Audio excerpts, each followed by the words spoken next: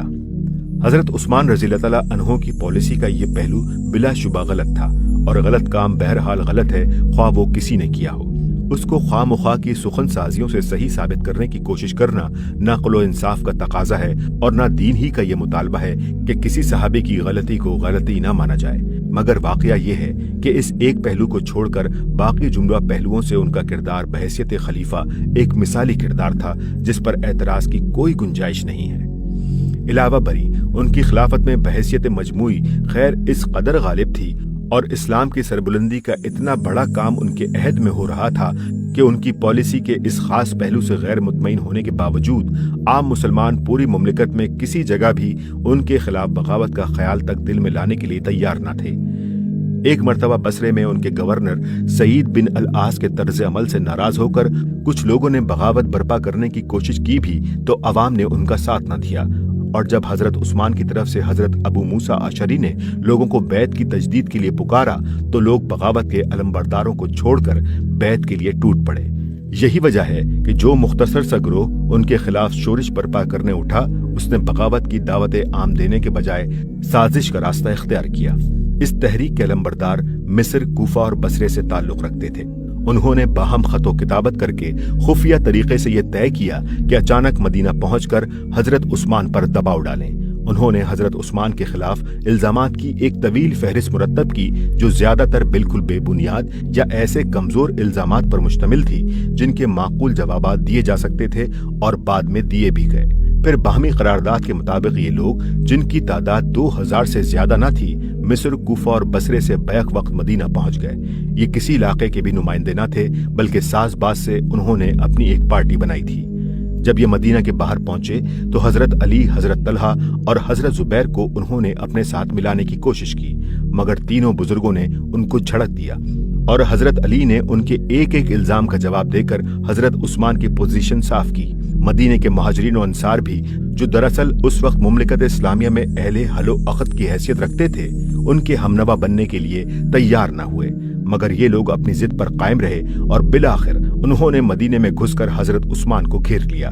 ان کا مطالبہ یہ تھا کہ حضرت عثمان خلافت سے دستبردار ہو جائیں۔ حضرت عثمان کا جواب یہ تھا کہ میں تمہاری ہر اس شکایت کو دور کرنے کے لیے تیار ہوں جو صحیح اور جائز ہو، مگر تمہارے کہنے سے میں معزول نہیں ہو سکتا۔